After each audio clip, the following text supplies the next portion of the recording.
Hey everyone, welcome to the Blonde Blitz. I'm your host.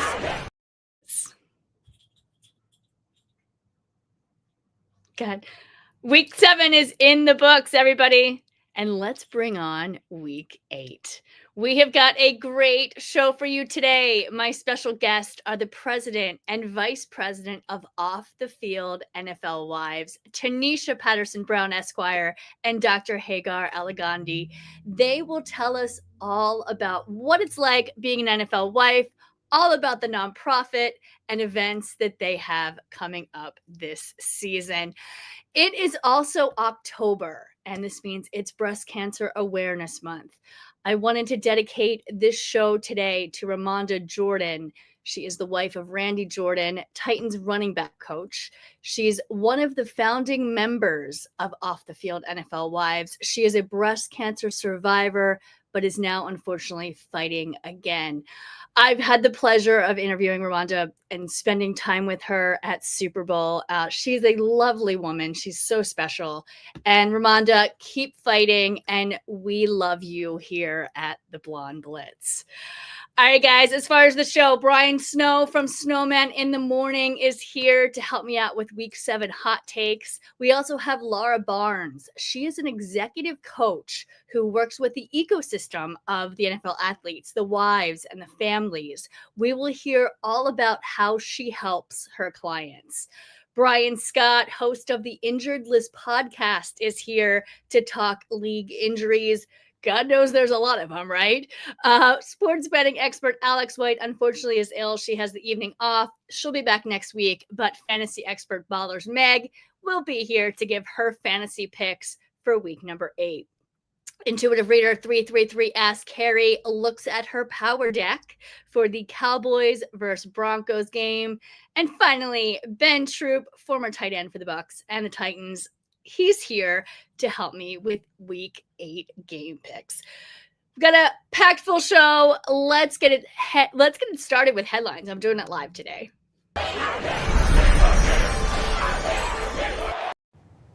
Now to Deb Whitcas with the Blonde Blitz headlines.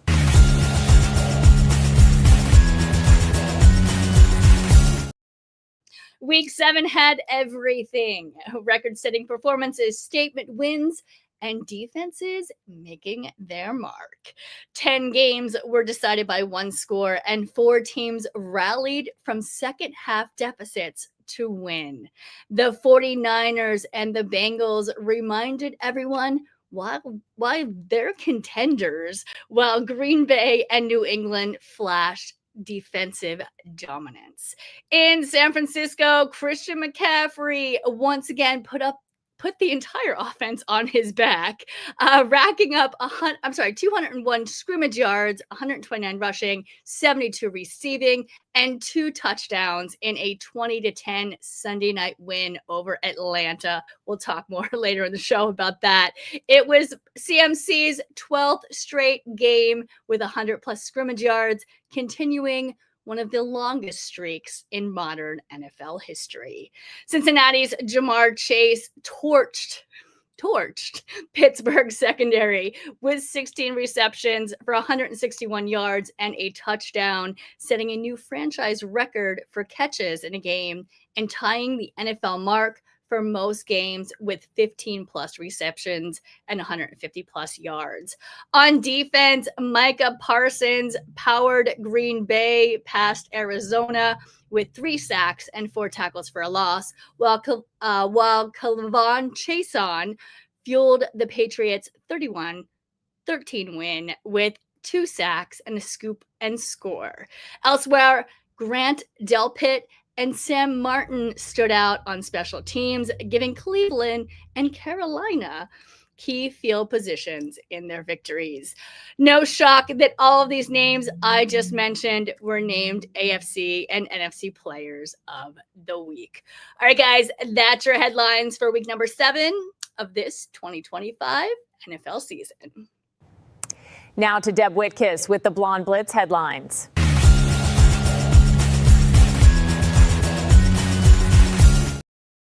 All right, guys, next we have my good friend and the host of Snowman in the Morning, Brian Snow, here to help me with week 7 hot takes. Next caller is Deb Whitcas, who says she has some really hot takes.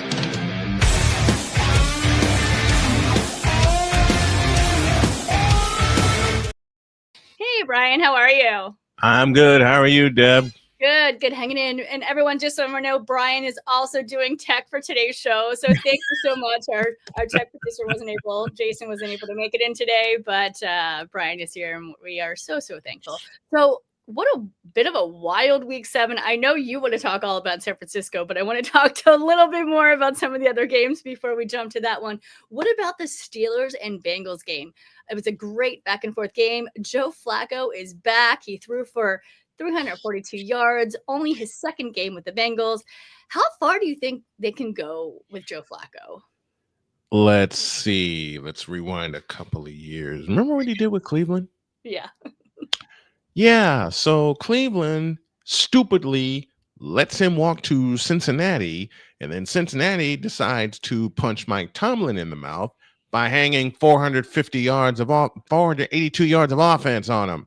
Mm-hmm. That answer your question? Yes. It's old man Flacco. Yeah. Yep. And I mean, if they can get in the playoffs, Joe Burrow might be back, and then you might just want to keep Flacco in there, to be honest. Exactly. I mean, yeah, who knows? Who else? Pat Freiermuth had a great game. That 68-yard touchdown was a key moment for the Steelers. They obviously didn't win. Bengals took it. But yeah, I want to talk a little bit about that game too, and his performance. He had 2 touchdowns. What do you think of his performance this season? Moose can move. Yeah. Kind of like another Moose back in the 90s. Of course, one of my favorite fullbacks, Darryl Moose Johnston. I didn't know how fast Freiermuth could move until Aaron Rodgers decided to throw him a dot, and 68 yards later, Pittsburgh has their first lead of the night. Right. Man, this is what? What just happened? You know what? My wife was headed to bed. I was watching the game here, and all of a sudden, I was working on another project, and all of a sudden, I hear my wife says, "Oh, by the way, Pittsburgh took the lead." Yeah. What? I'm looking over here, and Freiermuth is rolling toward the end zone. Mm-hmm. Mm-hmm. Yeah, no, it was a great game. Another game, Broncos versus Giants. I feel like NFL history was made in this game. The Broncos came from behind, and they scored 33 points in the fourth quarter. Just wild. All right, Brian. So there's been different speculations here. Giants kicker missed 2, or was it the defense that lost this game? How about option C? All of the above. Right. Very true. I agree. How do you blow a 19-point lead in less than 15 minutes? Yeah. And on top of that, you allow the Broncos to walk off. Mm-hmm. That was crazier than the Steelers-Bengals game. That also featured a walk-off. Exactly. You were like, I was shocked with that one. And then it was the Broncos and Giants were like, hold my beer. No, the Broncos said, hold my beer. And 33 points later, they're walking off. Yeah. They were like, what? And this is after Jackson Dart walked them down the field. I'll say it again. And I said it on my show. Jackson Dart walked them down the field in 95 seconds, got the lead, only 30 seconds left, but then the extra point happened. Yeah. I very rarely get off my couch screaming for another team other than the Eagles. And I was off my couch screaming. And the look on Jackson Dart's face was just like, someone should put that in a picture somewhere. Like the look of pure defeat on his face.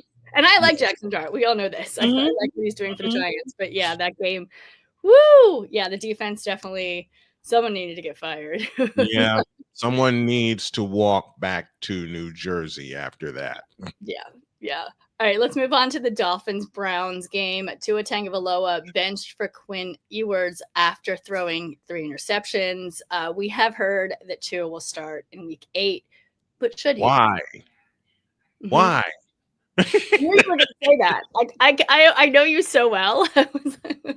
Why? I mean,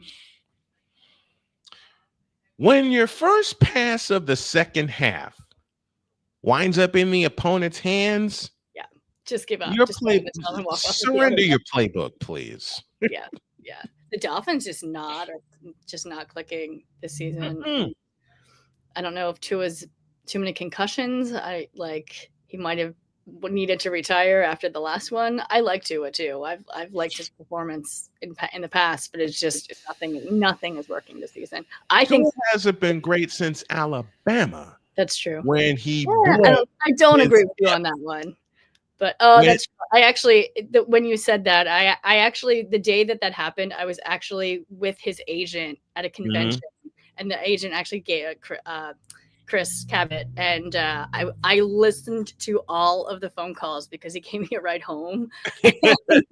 Like I literally listened to the phone calls just rolling in all about Tua. It was like the most insane experience of my life, to be honest.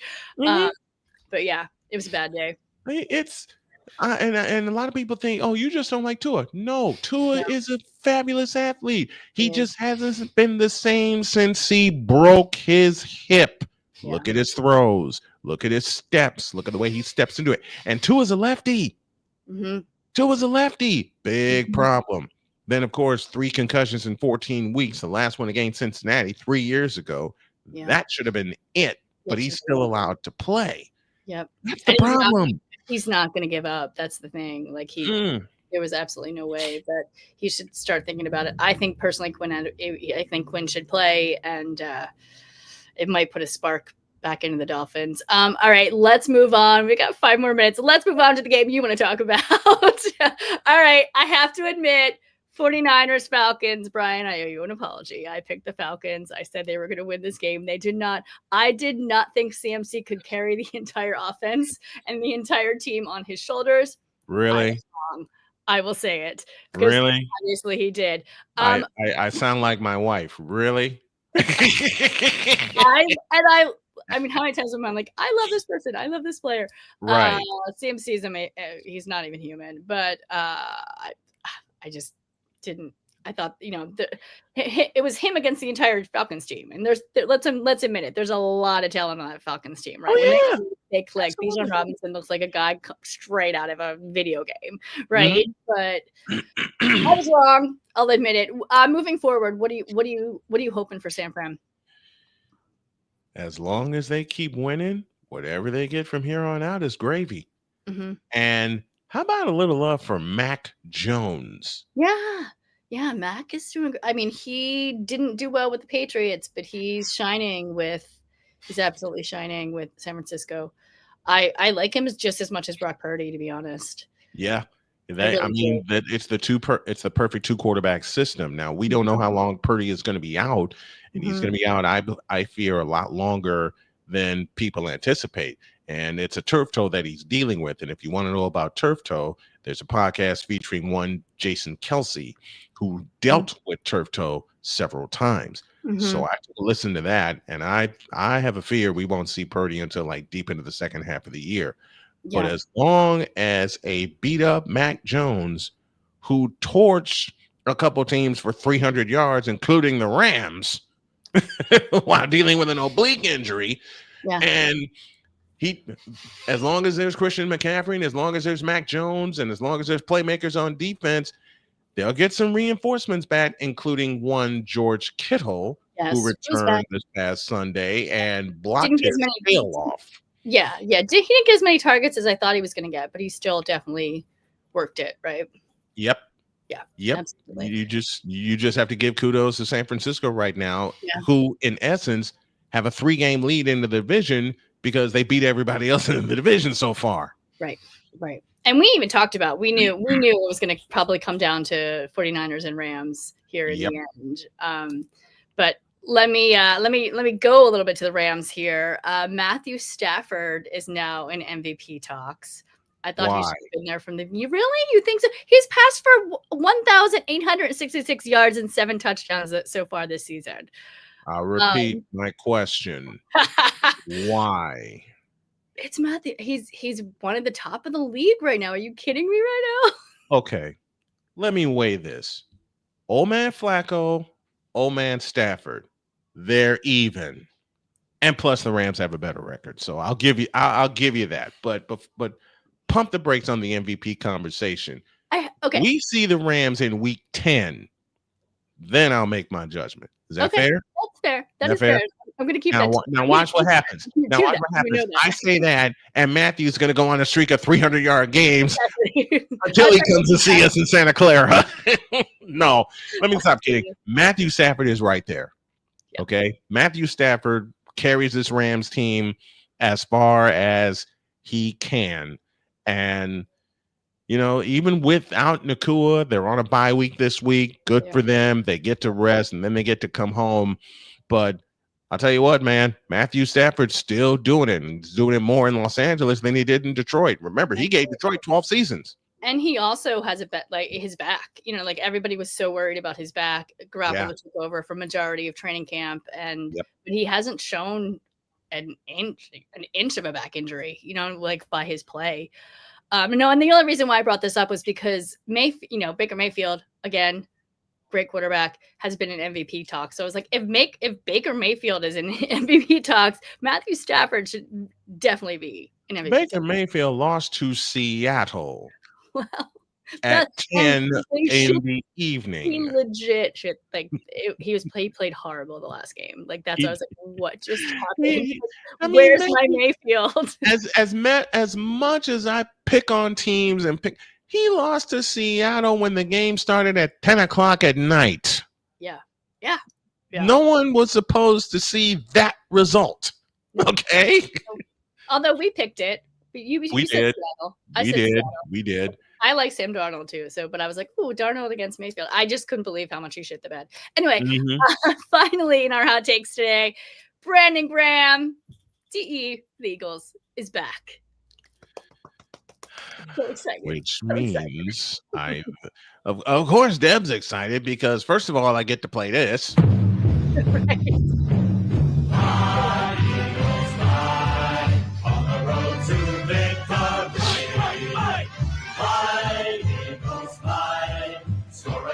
Down 1, 2, 3. Hit 'em low, hit 'em high, and watch our Eagles fly. Fly, Eagles fly, on the road to victory. E-A-G-L-E-S, Eagles! Which is a good thing because now they finally can maybe plug a few holes in that defense, considering the fact that defense has taken a beating. Right. And also, too, in the locker room, I think Brennan's going to be a huge presence in that locker room. I think this is the right move. It will be his 16th season. Mm-hmm. And it's funny because my family reached out to me and they're like, what do you think? Do you have any inside scoop? And I'm like, no inside scoop, really. Even though I do know his family, I could have called, but I don't like to do that. But I was like, I feel like he's going to sign it. I like everything. And I'm so excited to see him back and see how he gels this. The defense and just the team in general. I think this is what the Eagles need right now. So it's going to be huge for them. It's going to be huge. Yep. All right, Brian, thank you so much for joining Hot Takes. We will see you soon. And we'll see as you push some buttons. Thank you so much. Hopefully I get the right buttons pushed. Thank you, Deb. Appreciate you. Next caller is Deb Whitcas, who says she has some really hot takes.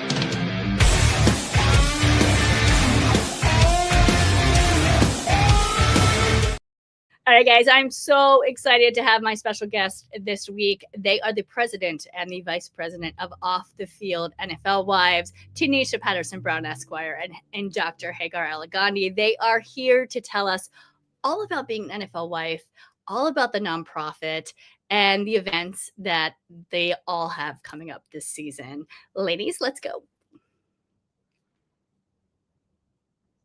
I'm still waiting for my invite as a special guest on the Blonde Blitz. My agent is waiting for your call, Deb.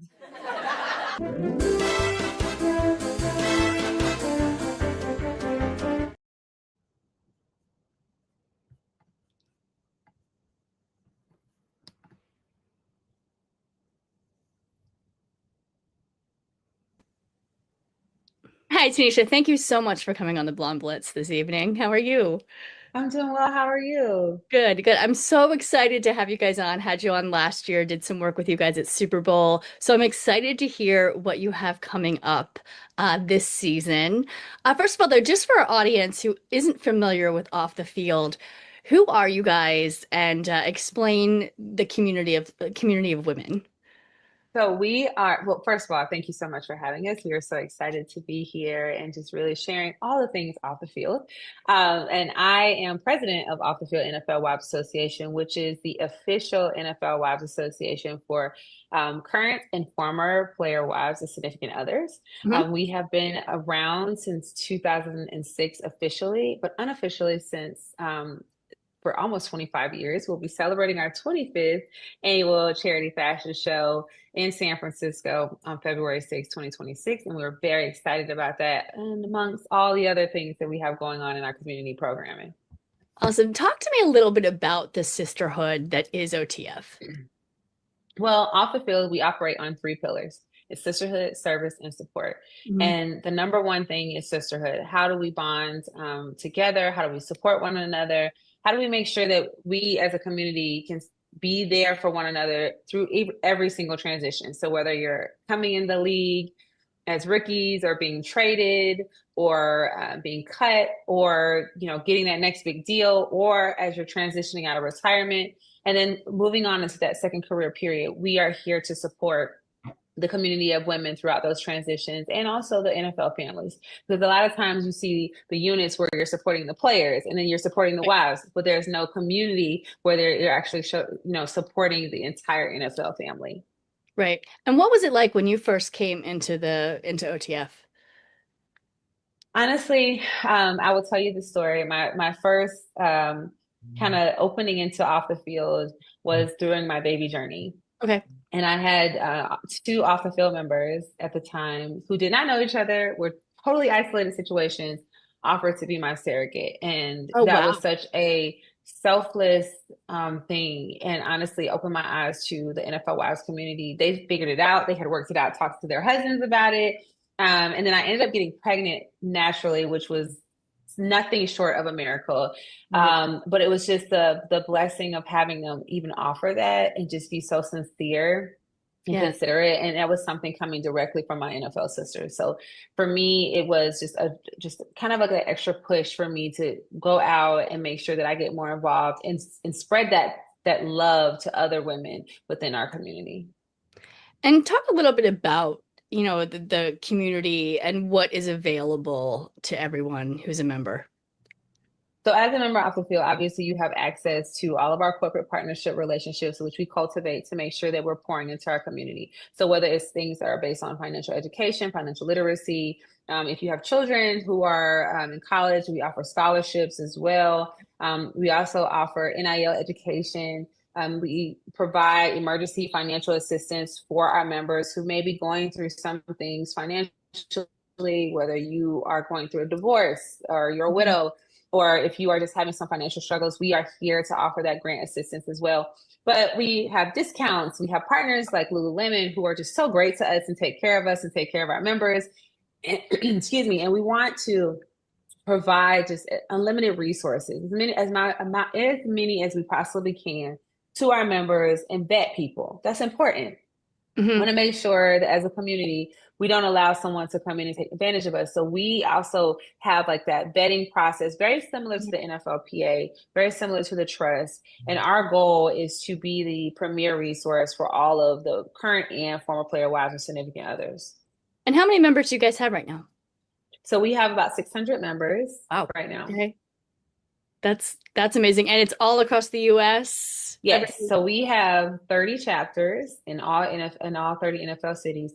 LA and New York share. So the Jets and Giants share, and then the Rams, they share, and the Chargers. And so for us, we want to support each community. So we have our captains on the boots on the ground supporting our members.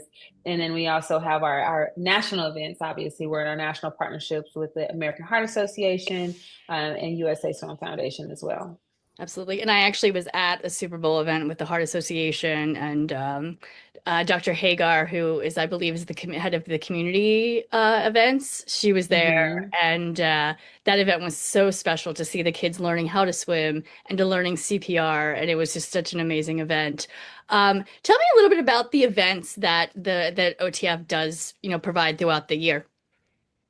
Okay. Hagar's actually she's trying to join. Oh, She said she's in the getting waiting on. room. Okay, fabulous. Yes. Hey, Hagar, how are you? No, I'm so sorry. I'm Oh holding no, you're fine. And I love that you wore pink. I know. Now I need to go get my pink jacket. Like, what's happening here? Go get it. Go get it. And I'm back. Yay, we're all in pink. We're all in the Blonde Blitz and the Off the Field Wives pink. I love it. Listen, keep that in though. That's our BTR, like our bloopers. Like, Totally. Oh no, that's definitely staying in. Hagar, thank you so much for joining. We were actually just speaking about the event at Super Bowl, all the kids swimming and the CPR learning, and I was just saying to Tanisha how special it was. Can you talk a little bit about that event and what we can see this season? Yes, Deb, we loved having you out there. So that was one of our staple events. And it is such an exciting thing to be a part of something that's not just a one and done, but it's something that's going to be sustaining and moving forward. So we are super excited. We're planning to be with Philadelphia Eagles here over the course of November. And then we are planning a lot of fun and exciting things for Super Bowl 2026. So we can't wait to share more about that with you. Amazing. Okay, first of all, we have to talk Eagles. You guys know I'm an Eagles fan. It is right here. What are you guys working with the Eagles?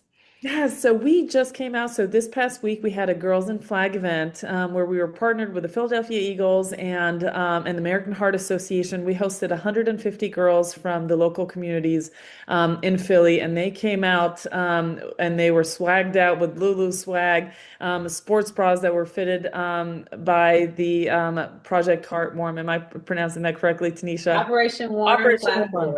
Thank you. Fly Operation forward. Warm. Thank you. And one of our own, Candace Price, who's an off the field member, and she also led those clinics. So we received messages galore after that event, and just how much of something that was so encouraging to the girls being present and there. So that's what you look for. That's the work that you do.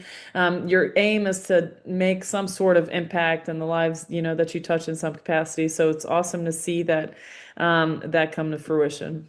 Amazing. I wish I was there. I actually cover girls flag football for Sports Illustrated. So I wish next time call me. Yes, we'll call you. Super Bowl 2026. There we go. Well, let's talk about Super Bowl 2026. What can we expect? Yes, Tanisha, All the things. Everything. All of the things. We are booked and busy during Super Bowl. And so one of the things that we're going to do, we're hitting all of our pillars. We're hitting that sisterhood. We're hitting that support. We're hitting that service. Hagar has been amazing in all of our planning right now for the community piece, but we, of course, will have our fashion show. So I'll do a rundown on Thursday to Sunday of what we're going to be doing. So Thursday, we will kick it off with our water safety initiative on Thursday morning. We're going to have 150 to 200 kids teaching them the fundamentals of swimming, which is how this thing all started, honestly. And then we're going to have our awards dinner on Thursday night. Friday is our fashion show, which is our 25th annual fashion show, which we are so excited about. We will be dropping the tickets for those very, very soon, and we are still looking for corporate partners. So if you know anybody that's interested in partnering with us, please send them our way. Then we will be celebrating Friday Night Lights. So this is going to be something amazing with our Girls in Flag. We're so excited. We will be in Oakland at Laney College in partnership with the HBCU Experience and the Divine Nine. We're very excited about that because it's just our first little event where we're having a night event with the girls. So that's going to be great. Saturday morning, we're doing a youth basketball initiative, which is going to have us super booked and busy. And then, of course, Sunday is Super Bowl. So we have to make sure we're going to sit down and watch the show and take a breather after all of the things that we're doing. Oh, and one more thing. We're partnering with MLB Wives Association to adopt a softball team as well. Okay. I think it's funny you just said about with Super Bowl, by the time the Super Bowl comes, everybody's exhausted and you actually need a break. And everyone's like, are you going to the game? Which is like, of course you go to the game, but you're like, I'm so tired. I hope I don't fall asleep. And of course you never do because the game is so exciting, but it's just all the events leading up to it. Do you guys have anything before Super Bowl that you wanted to talk about to promote? Oh yeah. I'll let Hagar talk about our Philly event. Yeah. So we have our water safety event coming up for the Philadelphia Eagles, and we're super excited because the Pride movie, it's actually based out of Philly, and the coach that movie is based out of will be coaching our water safety clinic. So we're planning to host 150 to 200 kids again from the Philly community. And we're super excited. So these events are always in association with the American Heart Association, who does an awesome job just teaching the fundamentals of CPR. So to see the kids getting active, learning CPR and compression, and just being exposed to it, at a very young and early age, but then coupling that with just the critical value of water safety. And it's just our part in trying to improve not only access to water, but also just the safety of what it means, that once you're in the water, you feel calm, collected, and confident that you feel like you can do whatever you want to achieve in that water, and it's not something that's so scary that it can be sometimes to some of our kids. So we're super excited and looking forward to that. That's fabulous. And also, just as far as the 25th anniversary for the charity, the fashion show, what can we expect from there? I was there 2 years ago, had an absolute blast, interviewed on the red carpet, and then covered, the actual fashion show. What brands, do we know who's going to host yet? Or, what should people expect? Well, we're not going to give any spoilers quite yet. Okay, you're right. We're still like 4 months away from Super Bowl. Just know we're some busy bees right now, planning and actively getting it together. We will be hosting it at Coco Republic in San Francisco. It's because just think about 3 floors of just entertainment, surprises, exciting things. It's our 25th, so we have to go big or go home. That's where we are. Absolutely. I know you ladies always go big or go home, and I absolutely love it. I love being around that energy. Is this just for OTF members, or can the general public buy tickets as well or attend these events? Absolutely. So our event is a public event. It is our fundraiser. It's our biggest fundraiser of the year. Just keep in mind, we are a 501c3 nonprofit organization. Our main purpose is charitable giving and service. And so even though we have our sisterhood, yes, we do, but our biggest thing, which K-Guard knows how it's near and dear to our heart, is service. And we want to make sure that we give back. So we make sure that we choose a benefactor in every Super Bowl city, and then we pour right back into the community. So whatever we raise, all the proceeds go directly into the community, and also to fund our Road to LA 2028 initiatives. Yeah, because it's San Francisco and then it's LA. So yeah. LA is going to be a good time too. Awesome. Is there anything else you wanted to share about off the field, or anything that I missed? Hey guys, did anything that just a few things. I think this is probably the first organization that I've been a part of where every dollar counts. Every single penny that is, and that it just like Tanisha just said, it's directed right back into the community. So whether little or big, it's just so enriching to feel like this is where this is where my funds are going. I'm seeing lives being impacted by this. It's just such like a direct correlation that is just awesome to witness. And I'm so looking forward to Super Bowl because that's my time to get a chance to see my sisters. It is off the field is like our home base. We go about our year and do these crazy things at home and motherhood and work and all those things. And then we come back together and we just catch up. And someone that's sitting on my heart is Ramonda Jordan. I am so looking forward to seeing her for the Super Bowl time. She's one of our sisters that's battling breast cancer at the time. And this is our chance to lift her up. And I just can't wait to see her. So this time, Super Bowl time, is a time for us to connect as a sisterhood, to encourage each other for the year, because we know that it gets chaotic and in that year as we leave each other after the Super Bowl. And I'm just so looking forward to it. Yeah, and I second that. And I third that. I'm definitely sending prayers her way as well. She's fantastic, and I know she was one of the founding members, correct? Yes, and she is our glamour queen. She is just so much. So we can't even. She is the epitome of what off the field is, what we stand for, the resilience, her fight.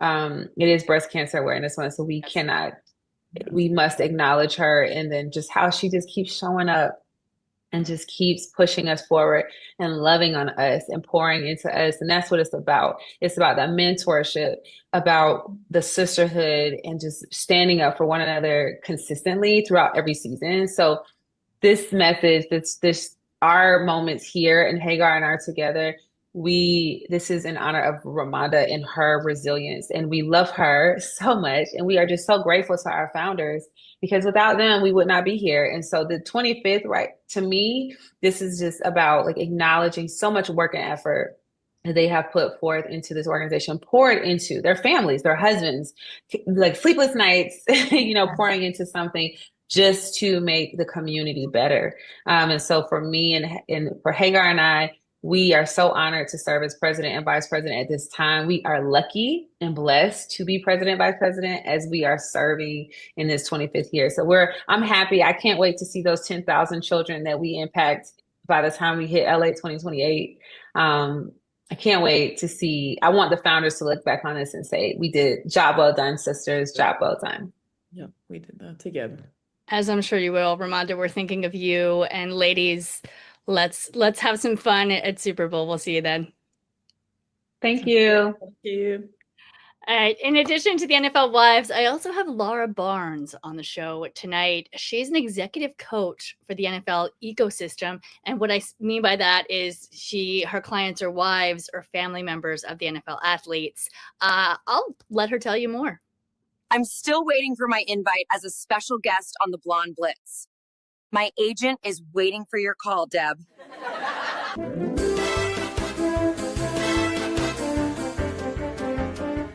Hey, Laura, thank you so much for coming on the Blonde Blitz. How are you? I'm great. Thank you so much for having me, Deb. Thrilled to be here. Absolutely. Thank you. So let's start off. Explain to me what an executive coach is, or what an executive coach does. Absolutely. So a lot of people hear executive coach and they think either I have to be a C-suite executive or, oh, you're just a life coach. And I jokingly tell people, if you don't know how to life, I probably can't work with you. So it's not really just life coaching. Really, executive coaching is, I call myself a professional question asker. So my role is to come alongside my clients and help them navigate getting from where they're at now to where they want to go next. So whether it's a career move, personal stuff, relationships, it's really about getting clear on what you want. And then the executive coach comes alongside, helps you navigate the challenges that arise, helps you overcome some of the mindset hurdles that might come up. So really my job is to be the question asker, the confidant, the advisor. Sometimes I consult, but really it's about trusting that you have all the answers within you. People just haven't been asking the right questions to unlock those answers. And why did you decide to work with athletes and those closest to athletes? You work in the whole athlete, like the ecosystem, right? Yeah. So my background is in athlete development. I did my master's at University of Florida, specialized in athlete development. And honestly, at that time, I was like dead set that I was going to work in the NFL. I wanted to work in player engagement, wanted to be supporting athletes. And when I decided, during that thing called COVID, where life took a lot of twists and turns for all of us, I actually ended up pursuing an executive coaching program, executive coaching certificate, decided that I wanted to go more into the coaching space. And in that process, I took sort of a 10,000 foot view of the world of athletes and realized that so many resources are funneled to professional athletes, especially. Everyone wants to get their product or their service or their level of support directly to the athlete, which is great. But the challenge and the gap that I noticed is that there wasn't really anybody coming up to say, hey, what about the families? What about the other people who are also shouldering the burden? Yes. Yeah. They're the emotional sponge in some cases. They're the ones who are also navigating relocations and, overcoming injuries. They might not be physically recovering from an injury, but they're holding space for the athlete while they're overcoming it. And I'm passionate about that space. I was involved with in a personal relationship with somebody in the NFL. And so I understand it also from a personal perspective, how demanding and challenging the lifestyle can be. And I think that the spouses and families of athletes are well resourced, but in a lot of cases underserved. And so I wanted to come in and serve and support that audience or that group. And why specifically NFL, or do you work all across the sports world? Yeah, I work across all sports. I would say I know NFL the best. Again, having been in a personal relationship with somebody in the NFL, so there's a little bit more of just like a personal understanding. I grew up in a baseball house, so I have a great understanding of the sport. I think it's helpful to understand the sport. Like I love to use the analogy when I'm talking to people about relationships and stuff like that, especially when I'm talking to men. I'm like, hey, how does it feel when your team is on like 3rd and 1? And they can't convert and they can't get that first down. And they're like, oh man, it sucks. I hate that feeling. It's so disappointing. It's such a letdown. And I'm like, yeah, that's how your girlfriend feels every time you make plans and then bail on them. Right. Right. So being able to use some of those Other sports side. analogies is helpful. But yeah, I work with athletes and their families across all sports. I have a personal, love and affinity for football and baseball, but I get it. I've been around the sports world for quite a while, so I'm open to all sports, all leagues. And I think that's why you and I got along so well, because I come from an MLB background too, but football is my passion now too. So the Yeah, second I absolutely. like Laura. The feeling was very mutual. So funny. Well, tell me about your latest program. You had talked a couple weeks ago. You were super excited to launch it, and I just wanted to get it out there. So it's called Figure It the F Out. Yes, it is. So it's the journal that's right here behind me. And it's the framework of the journal is the framework that I use with all of my clients. So it helps you get really clear on what's going on in the moment for you, whatever the situation is. Again, could be professional, personal, whatever you name it. And the journal is really meant to support clarity and then taking that clarity to strategy and then implementation. Because what a lot of journals do is like write down things you're grateful for or like help get clear on the problem, which is great, but then what? And so this journal really does support the then what part of it, where you go, okay, well, this is what I'm challenged by, or this is what I'm dealing with. How can I possibly solve that problem? How can I align the things I'm doing with getting me closer to where I want to go, right? How can I be productive rather than just busy?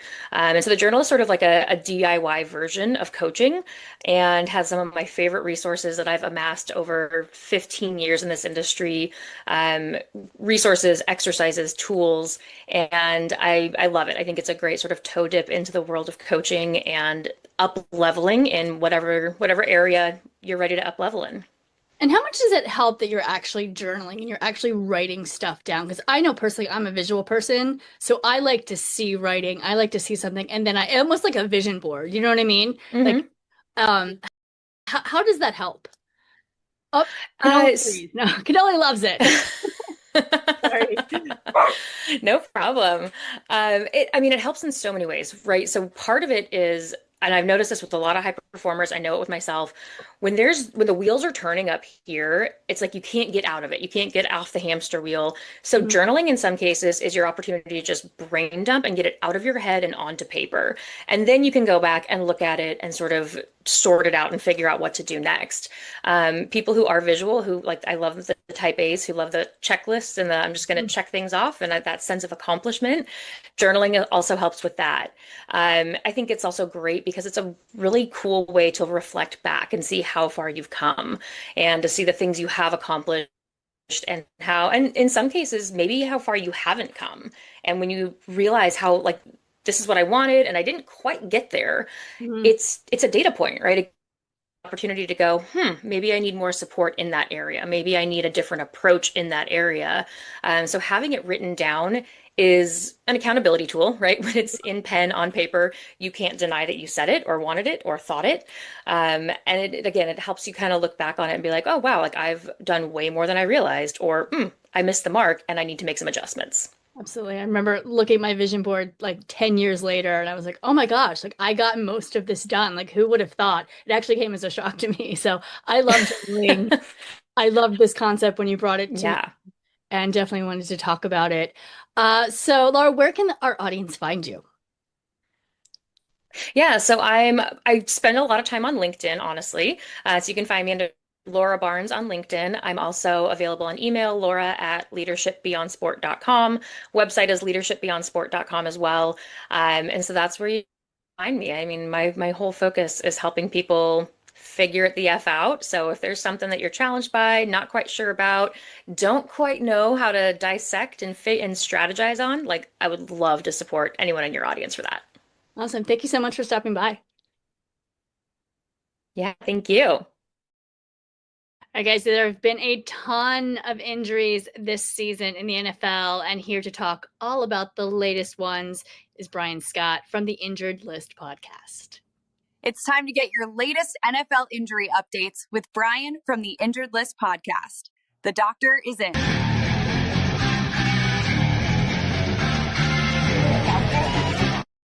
Hey, Brian. You there? I thought I was. I can hear you. I can hear you. All right.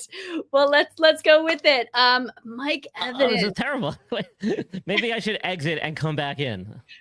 I'm fine with just audio. Okay, I don't know what happened. I've just been waiting here. I'll put my little guy up. How's that? You can see my There we little guy go. there. Let's There. do that. Let's talk about Mike Evans. He just returned. He had a 3-game absence, and now he's hurt again with that broken clavicle. Just when can we expect him back this season? It's gonna be a long shot. You're looking at probably 6 to 8 weeks minimum. It sounds like he's having surgery to fix it. Whether he does or doesn't, it doesn't necessarily change the timeline per se.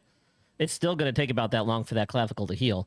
So it must be displaced enough that they're decided on surgical fixation, but that doesn't necessarily speed up the healing process. It really just kind of more or less guarantees that he'll heal Right. because you're using a construct that's, more secure than just trying to rely on the body naturally to do it.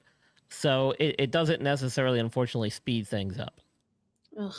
And then also Fred Warner out with the injury a couple weeks ago. A huge part of the defense in San Francisco. What can we expect him to see him? I think he's out for the season, right? Again, that's going to be a long shot there. He had a fracture dislocation of the ankle.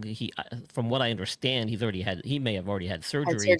Yeah, and they, originally they were saying season ending. Then some reports were saying possibly 3 to 4 months, but that's cutting it close. And, even with that timetable, that doesn't really account so much for a lot of the rehab he's going to have to undergo and, how quickly he'll be able to advance through that. There's also a lot of unknowns until you get into surgery and actually are able to examine the ankle. And so that could have changed since he's had that procedure done. A lot of those reports were coming out prior to the surgery. So we don't really know much more at this point. But again, another long shot there. What are some of the other injuries that you wanted to spotlight? Deb, it wasn't so much the injuries themselves as much as it was the sheer amount of them that we're seeing. And not just the sheer amount, but to the high-profile players who... My fantasy is a mess. I have to say, between the injuries and the bye weeks, I was like, I don't have anybody. I have no players. I might as well just give up. And that's what I was about to say. Not only the high-profile players, but fantasy relevant as well. I mean, you look at the quarterback position alone. You've got Brock Purdy, Kyler Murray, J.J. McCarthy, Bryce Young, Jaden Daniels, just to name a few.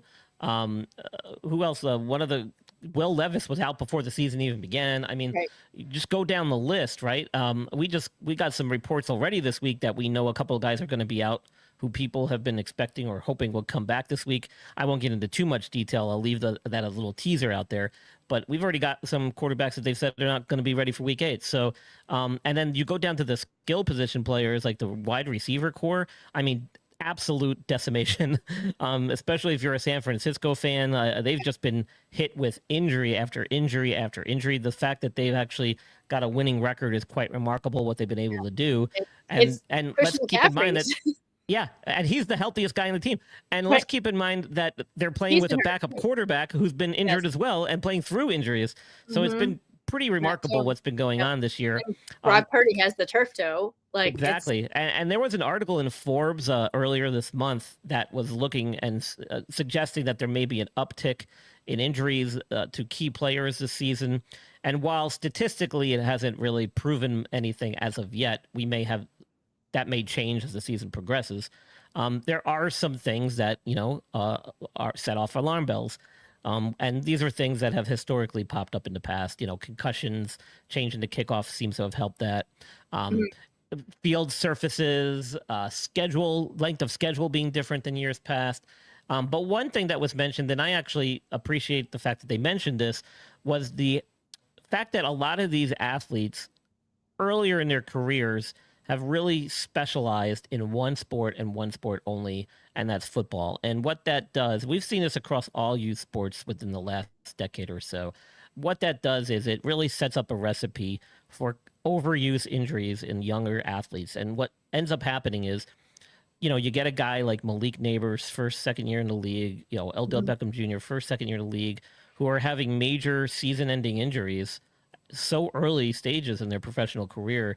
And some of it may go back to the fact that they're not really performing at a high level in multiple sports, doing a lot of cross training, engaging in enough rest and downtime during the season or during the year.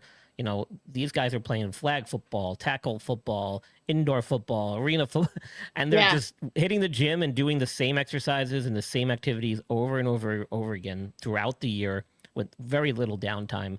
And this is what you see later on in the career. They have these major, significant soft tissue injuries, things that probably could have been prevented, or maybe they would have had a lower risk of having had they taken some time off from the sport, maybe looked at playing a different sport to help, with their conditioning and overall health. So it's something we've gotten away from in youth athletics. It's become a problem over the years. It's been a highlight early in my career that we started noticing these things happening. And I think that if anything came out of that article, I hope it raises some awareness about that, because I think that actually may contribute more than the playing surface and all the other things mentioned. So that's really the only thing I wanted to talk about.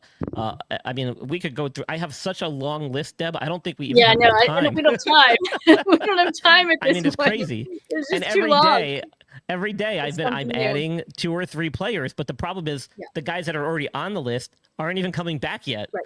So the list just exponentially grows day by day, week by week. And it's actually been probably my busiest season thus far in the 5 years I've had my podcast. I mean, I've been asked to go on multiple shows. I try to keep it to two a week. You're the third, and I of course would do it for you in a heartbeat. Thank you so much. I appreciate you being on. I love what you got going on with the Blonde Blitz. We love to support each other. And Deb and I have attended the combine. I hope we can do it again next year. I absolutely will be there and do some stuff from there. So I would never say no to you. But Deb, we could be here all night. If I just go through this list. I agree with you. All right. Let's have you on next month too, because I'm sure the list will be even longer at that point, which is unfortunate. But I would love to have you on next month, and we'll talk more. Yeah, and I recommend their listeners, if they need advice, if they need help with their fantasy roster, if you want to know what to do to manage your roster, or you're not sure, I've been dropping a podcast on Tuesday mornings this year. And it seems to be gaining some traction. I hope it does. It's where I basically summarize the weekend's injuries and activities and kind of give like an early preview, kind of an early synopsis, an early evaluation of what I think is to come later in the week. So if you want to get the jump on your opponents and you have players that are injured, check it out at the podcast, the Injured List podcast. It's on all the major podcast platforms. You can listen to that episode. It's a short, sweet 15-minute one usually, and it just gives some extra information and some things to look forward to and pay attention to as the week progresses with guys that are injured coming off the weekend. I will definitely listen because, like I said, my fantasy team, I'm just gonna lose at this point. I was so frustrated. Everyone's in the same boat. Everyone's in the same boat. All right, Ryan, we'll see you soon. All right, take care. Right. It's time to get your latest NFL injury updates with Brian from the Injured List podcast. The doctor is in.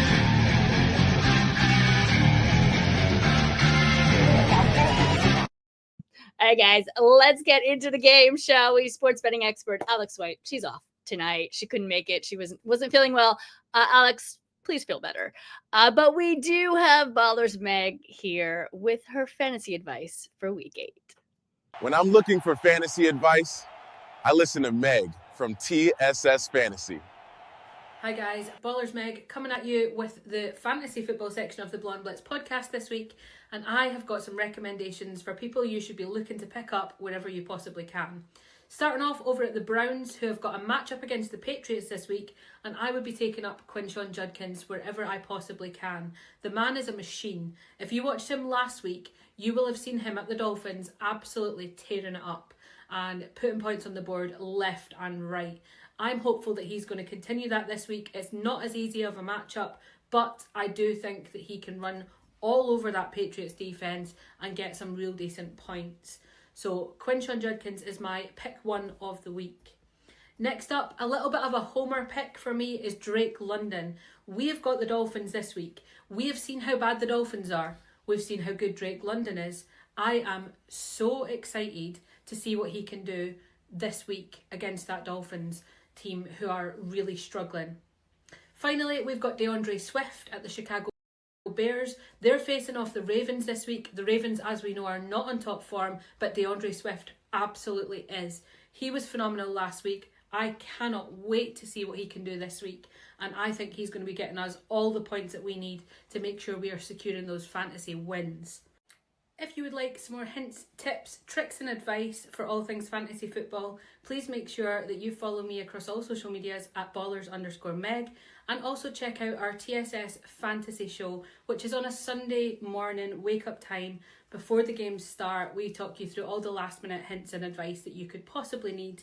As well as that, you can check out the Meg Zone, which is our section on TSS Fantasy on a Friday evening as well. And I will see you next week for more hints and advice on fantasy football, guys. I thank you so much, Meg. Next, Intuitive Reader 333 asks Carrie is using her Power Deck cards to predict the Texans versus Seahawks game this week. Carrie, what do you got for us? Let's see what the Power Deck cards say about these NFL team futures.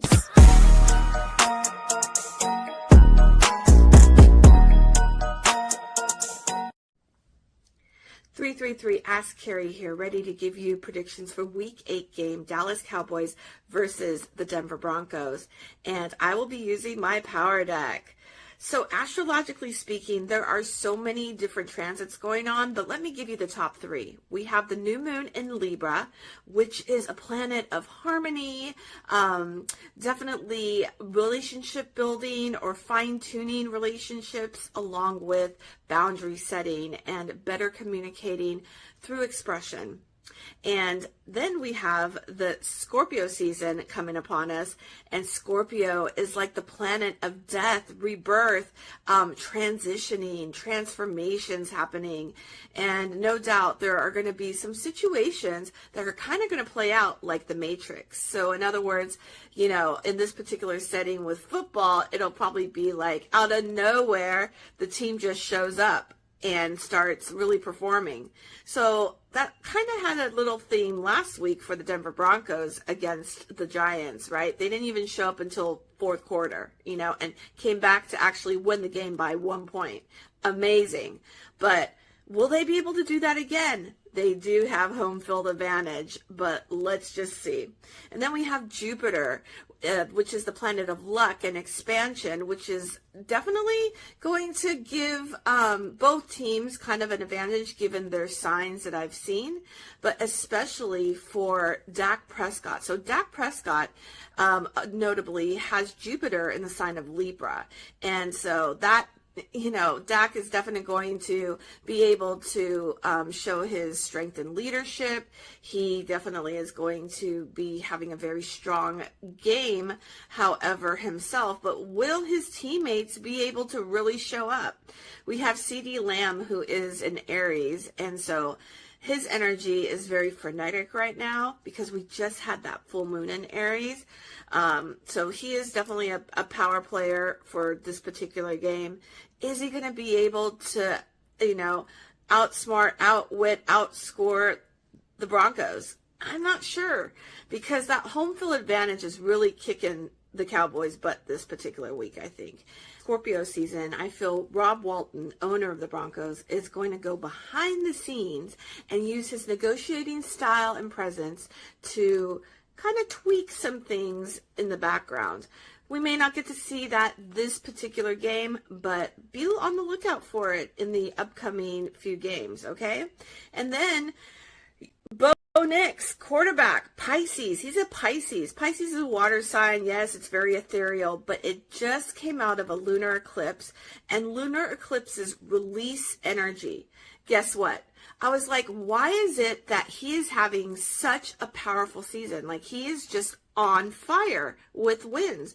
And just so happens that I looked up, you know, his personal trends or what's going on. And it turns out that he made an announcement with his wife Izzy that they're pregnant. And so congratulations, Bo Nix. And not surprising, because again, the energy is very strong for him, because Saturn, the planet of responsibility, is in Pisces.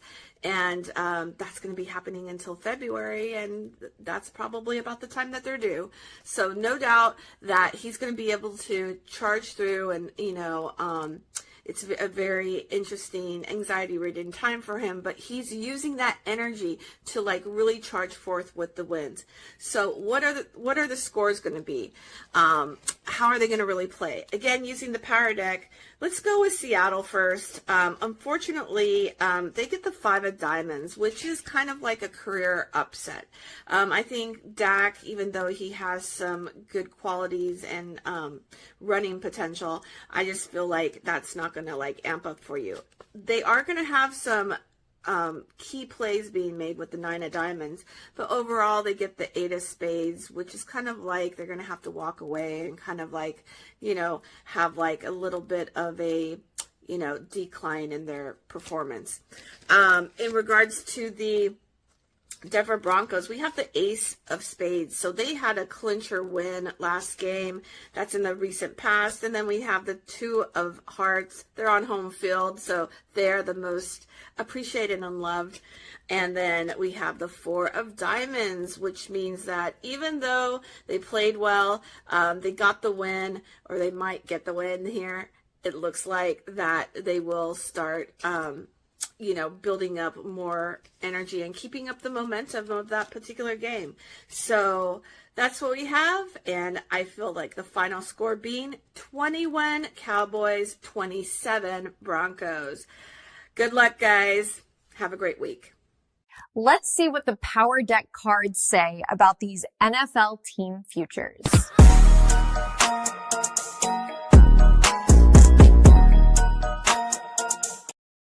Thanks, Gary, so much. Don't think I did not see that Brandon Graham number 55 jersey that you're wearing. All right, guys. Ben Troupe, former tight end for the Buccaneers and the Titans, is here to help me with Week 8 game picks. Ben, where you at? Bring in Deb and Troupe so we can get our NFL picks.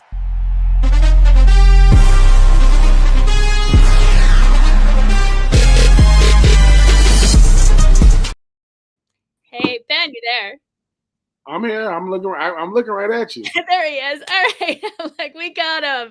Thank you for sticking around. I know you have your show in 5 minutes. No weddings in the fall. We will make this quick, I promise. Let's start off with Vikings versus Chargers Thursday Night Football. Who you got and why? As much as I want to pick the Chargers, I keep saying this. Justin Herbert and company, good team, not a great team. I just think this Minnesota team, because of the game Carson Wentz didn't have against his former team, I think he bounces back. Good game, but I'm gonna go with the Purple People Eaters over the Chargers. All right, I'm actually gonna go Chargers. I don't know why, because they're actually not playing that well. But Vikings are 8-7 against the Chargers. Their last matchup was September 24th, 2023. That was the Chargers winning 28-24, but that wasn't under Harbaugh.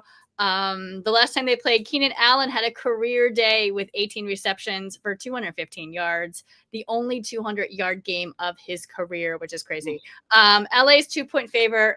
I'm going to go Chargers on this one, even though I liked what Carson Wentz did last week, but I think the Chargers are going to take it. All right, let's do Eagles versus Giants really quickly. Sunday, 1 p.m. What you got and why? The last time the Eagles played the Giants, it really didn't go their way. This is the get back.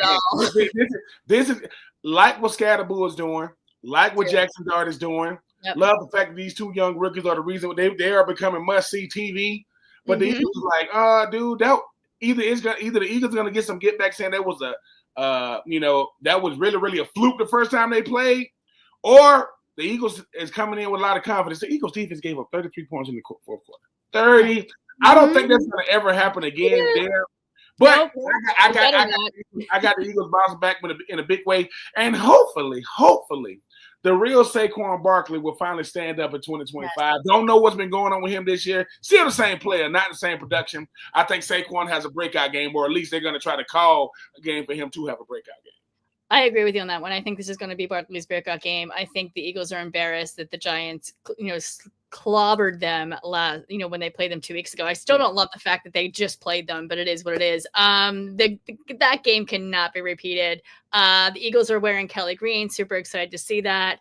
And I'm super excited that Brandon Graham is back. I think it's going to make a huge difference in the locker room. Eagles are favored by 7.5. I'm going Birds on this one for sure. Green Bay or Pittsburgh or Commanders KC? What do you want to do? Oh, Green Bay, Pittsburgh all day long. I feel like since Jaden Daniels is out, why even talk about Kansas City is really going to just beat them. All right, let's do Green Bay versus Pittsburgh Sunday at 4 p.m. What you got and why? I know that Michael Parsons. I know that Michael Parsons want to be able to add, an AA-Ron, Aaron Rodgers to his sack list. And if you are this Pittsburgh DBs in particular, Jalen Ramsey, I'm saying Jordan Porter Jr. I mean, I get it. You guys do not have your best, game against, Jamar Chase and T. Higgins, but y'all got to be chomping at the bit to get back out there, right? You guys are supposed to be the strength. I know T.J. Watt is going to remind the world he's still one of the best players of pass rushers in the league. But if you are Mike Tomlin, can you stop a really, really good run game and a really, really good passing game for Jordan Love? Jordan Love didn't have his best game last week, even though they won. I want to see the chess match. Jordan Love, Aaron Rodgers, Michael Parsons, T.J. Watt. You talk about Quay Walker, you talk about Jalen Ramsey, you talk about Jordan Porter. You got stars all over the place. Mm-hmm. But I like Green Bay though for this reason. Aaron Rodgers, right, is 41, 42 years old. I'm not saying that's old. I'm saying that's old in the NFL. The thing about him is this: he plays really, really well when him and DK got something going on. But last week it was all tight ends, right? Jonnu Smith, Pat Frymuth, Darnell Washington had a touchdown last week. I don't see that being the case this week. Give me Green Bay against Pittsburgh, even though I think it's going to be a good one. I think it's going to be a great game. Packers are 4-1. Steelers are 4-2. This is going to be in Pittsburgh. Ben, it's kind of like your ex situation last week with the Eagles and Carson Wentz. And also too, Jordan Love was under Aaron Rodgers for 3 years, so he learned so much. So we'll see. Currently, Packers hold the all-time record the season series lead, 19-17, and the Packers are 2.5-point favorites on this one. I'm going to go with the Packers as well. I do think it's going to be a great game, though. So, all right, guys. Ben, thank you so much. Make sure, everyone, you stick around for Ben coming up right now. Today's Blonde Blitz is sponsored by Wish LBI and Underdog Fantasy. Go to Underdog Fantasy and use promo code BLONDE, and we'll double your deposit for up to $100. If you like today's show, please subscribe, and you can follow us also on all socials at The Blonde Blitz. All right, guys, football forever. See you next week, and go Birds.